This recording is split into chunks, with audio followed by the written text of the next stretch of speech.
everyone knew that she's from Hallsville. So he said Hallsville High School. So Tonia Bartlett is 2013 Youth Leadership Council delegate, and we had a great privilege of visiting with her this past year in Nashville, Tennessee. And Tonia, we're really interested to hear what you have to say tonight. Let's give her a big round of welcome.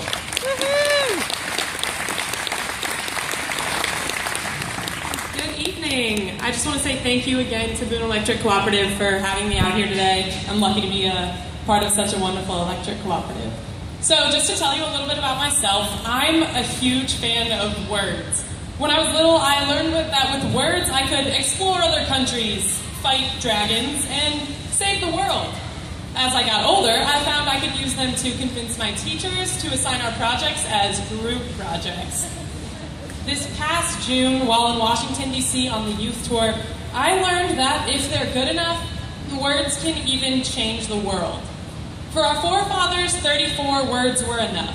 We hold these truths to be self-evident, that all men are created equal, that they're endowed by their Creator with certain inalienable rights. Among these are life, liberty, and the pursuit of happiness. If you ask me, those are the greatest 34 words ever to be penned on paper. I would even go so far as to say those words are found on the greatest example of innovation in all of human history.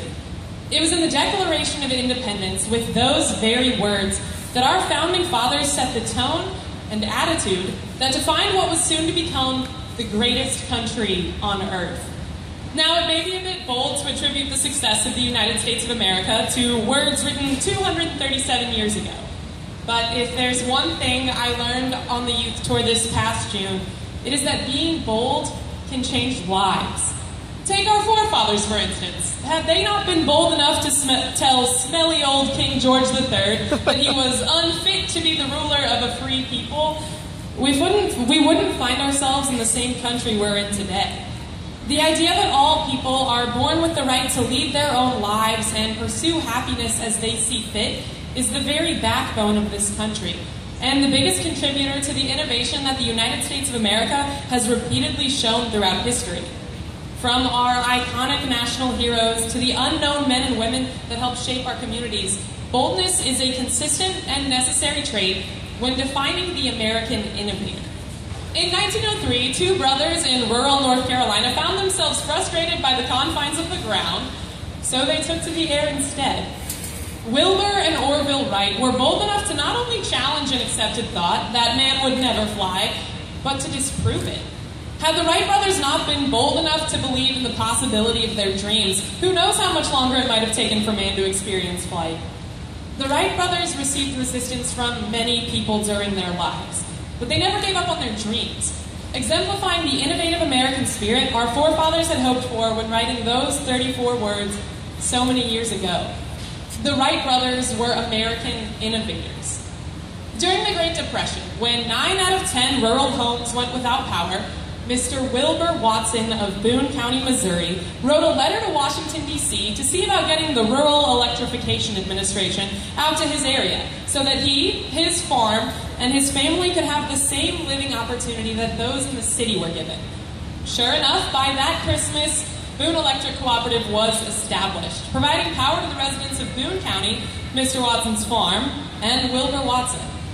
Now, Wilbur Watson isn't a household name. I don't know about yours, but his story wasn't taught in my history classes like that of the Wright brothers. But it's as important to this nation as any other, because his boldness solved the problem affecting those around him, the same way our founding fathers did when declaring our independence from Britain. Now, I'm not saying that Mr. Watson's letter is quite comparable to the Declaration of Independence, but both are terrific examples of the innovation Americans have shown time and again when faced with an unfavorable situation. Had Mr. Watson not been so bold as to write a letter to Washington, D.C., the people of Boone County, our county, would have been in the dark that Christmas. Boone Electric Cooperative's story is one of only hundreds that demonstrate the worth of cooperatives around this great nation. Since the 1930s, electric cooperatives have been a perfect showcase of American innovation. They faced their fair share of hardships, like naysayers who found electrifying rural America to be an unworthy task, or delays in line production during World War II. But our cooperatives survive, because what they stand for, like democracy and community concern, are principles that Americans will always value. Mr. Watson is one of many Americans who saw that life could be happier with power and pursued that thought. Mr. Watson was an American innovator. On June 16, 2013, I found myself looking at the Declaration of Independence.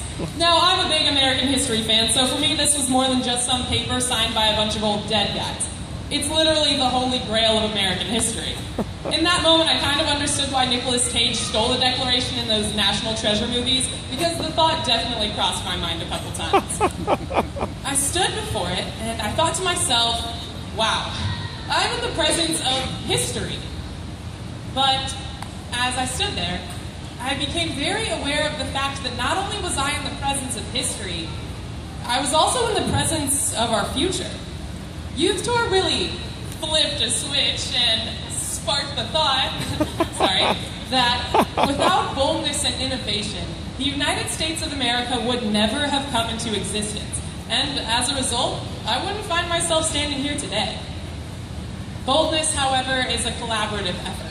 I'm in front of you telling my story because many people gave their time and energy to get me here. For that, I'd like to thank everyone from Boone Electric Cooperative for enabling me to see America in a new light. I'd also like to thank the Association of Missouri Electric Cooperatives for time and again seeing the merit in sending high school students like me out to Washington, D.C. to have their lives changed.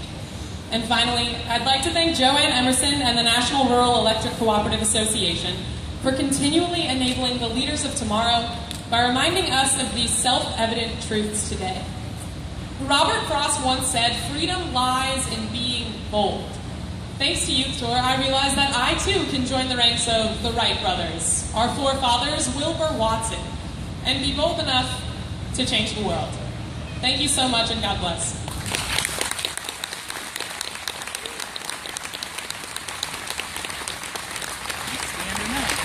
Yeah, that was a great speech.